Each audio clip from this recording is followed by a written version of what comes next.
Rencana tahunan Puskesmas harus mengacu pada rencana 5 tahunan. Kalau udah nggak cocok, direview aja.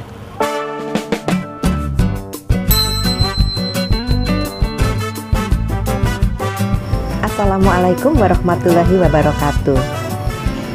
Sobat sehat, bertemu kembali dengan saya Dr. Sofi. Ini adalah video saya yang ke-60. Di video yang ke-60 ini akan membahas tentang proses penyusunan perencanaan tahunan Puskesmas.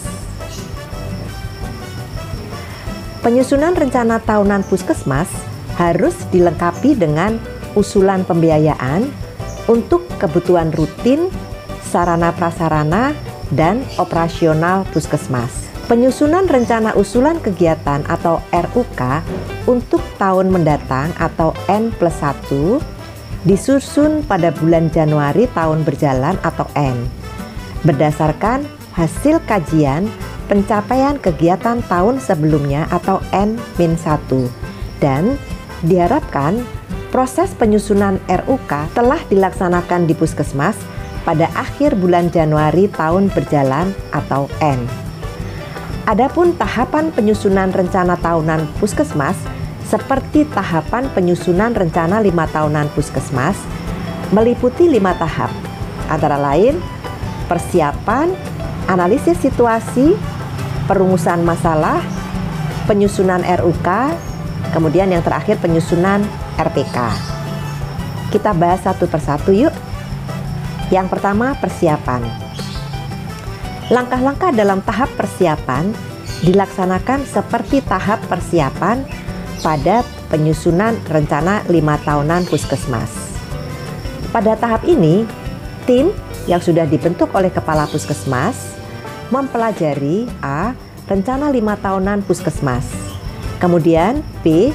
Penjabaran tahunan rencana capaian target dari standar pelayanan minimal tingkat kabupaten kota.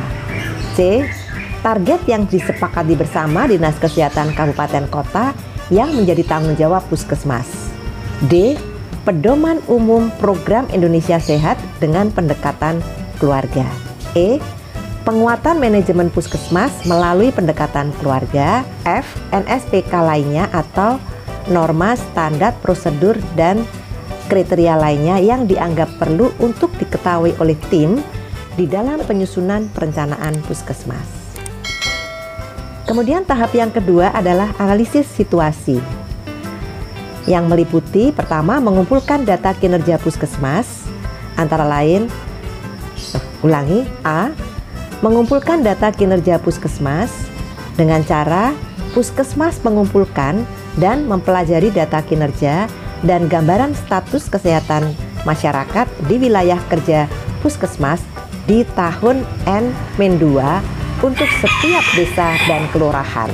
N menunjukkan tahun yang akan disusun, sehingga untuk menyusun perencanaan tahunan sebagai contoh tahun 2020, maka data kinerja yang dikumpulkan dan dipelajari adalah data tahun 2018. Data diperoleh dari sistem informasi Puskesmas. Kemudian B. Analisis data. Hasil analisis data harus bisa menggambarkan pertama kecenderungan pencapaian status kesehatan masyarakat dan hasil kinerja Puskesmas pada tahun N-3 dan pada tahun N-2. Status kesehatan keluarga dan masyarakat dapat dilihat dari hasil indeks keluarga sehat yang diperoleh dari pelaksanaan program Indonesia Sehat dengan pendekatan keluarga. Kedua, hasil kinerja dan mutu penyelenggaraan kesehatan di tahun N-2. Ketiga, prediksi status kesehatan dan tingkat kinerja Puskesmas di tahun N, baik prediksi untuk pencapaian target kinerja dan status kesehatan masyarakatnya maupun untuk kesenjangan pencapaian hasilnya, serta antisipasi yang perlu diperhatikan terhadap kemungkinan penyebab dan hambatan yang ada serta yang mungkin akan terjadi. 4. Mengidentifikasi faktor-faktor yang mendukung kemungkinan adanya suatu perubahan yang signifikan terjadi. baik perubahan ke arah yang lebih baik maupun perubahan ke arah yang buruk, dan memanfaatkan pengalaman tersebut untuk mengadakan perbaikan pelayanan kesehatan. Yang kelima, ketersediaan dan kemampuan sumber daya puskesmas.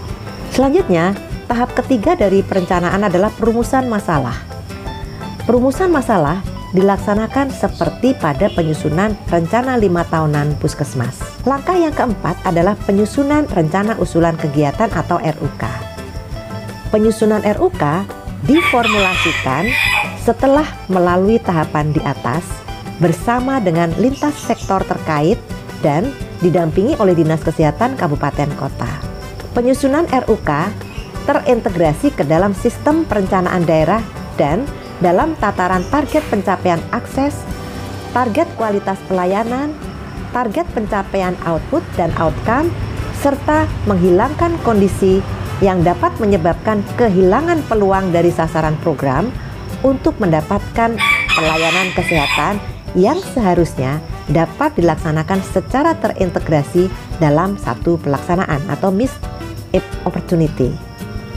Contohnya, cakupan persalinan oleh tenaga kesehatan atau PN, ya, persalinan nakes, dengan cakupan inisiasi menyusui dini atau IND. Jadi dua hal ini bisa dipersatukan, diintegrasikan. Kemudian juga contoh lain adalah cakupan kunjungan neonatal pertama atau KN1 dengan cakupan imunisasi HB0 atau hepatitis pada usia 0. Cakupan kunjungan neonatus 1 atau KN1 dengan cakupan kunjungan nifas pertama atau KF1 dan lain sebagainya. Rencana usulan kegiatan dibuat sesuai contoh pada formulir 4 terlampir di Permenkes 44 tahun 2016. Kemudian tahapan yang kelima dari perencanaan tahunan adalah penyusunan rencana pelaksanaan kegiatan atau RPK. Tahap penyusunan RPK dilaksanakan melalui pendekatan keterpaduan lintas program dan lintas sektor dalam lingkup siklus kehidupan. Keterpaduan penting untuk dilaksanakan mengingat adanya keterbatasan sumber daya di puskesmas. Dengan keterpaduan, tidak akan terjadi missed opportunity. Kegiatan puskesmas dapat terselenggara secara efisien, efektif, bermutu, dan target prioritas yang ditetapkan pada perencanaan 5 tahunan dapat tercapai. Penyusunan RPK terintegrasi dalam sistem perencanaan di daerah dengan beberapa tahap, antara lain A. Mempelajari alokasi kegiatan dan biaya yang sudah disetujui. B. Membandingkan alokasi kegiatan yang disetujui dengan RUK yang diusulkan dan situasi pada saat penyusunan RPK. C. Menyusun rencana awal, rincian dan volume kegiatan yang akan dilaksanakan, serta sumber daya pendukung menurut bulan dan lokasi pelaksanaan. Selanjutnya, D. Mengadakan lokakarya mini bulanan pertama untuk membahas kesepakatan RPK. E. Membuat RPK tahunan yang telah disusun dalam bentuk matriks. Rencana pelaksanaan kegiatan tahunan dibuat sesuai contoh pada formulir 5 terlampir. Kemudian F. RPK dirinci menjadi RPK bulanan bersama dengan target pencapaiannya dan direncanakan kegiatan pengawasan dan pengendaliannya. Rencana pelaksanaan kegiatan bulanan dibuat sesuai contoh format 6 yang terlampir pada Permenkes 44 tahun 2016. G. RPK dimungkinkan untuk dirubah atau disesuaikan dengan kebutuhan saat itu apabila dalam hasil analisis pengawasan dan pengendalian kegiatan bulanan dijumpai kondisi tertentu, misalnya bencana alam, konflik, kejadian luar biasa, perubahan kebijakan mendesak, dan lain-lain yang harus dituangkan ke dalam RPK. Nah, ini relevan ya dengan keadaan yang kita alami saat ini dengan adanya pandemi COVID-19. Perubahan RPK dilakukan dengan pendampingan Dinas Kesehatan Kabupaten Kota dan tidak mengubah pagu anggaran yang ada. H. Untuk semua kegiatan yang akan dilaksanakan agar dapat dipertanggungjawabkan dengan baik, perlu didukung dokumen yang relevan.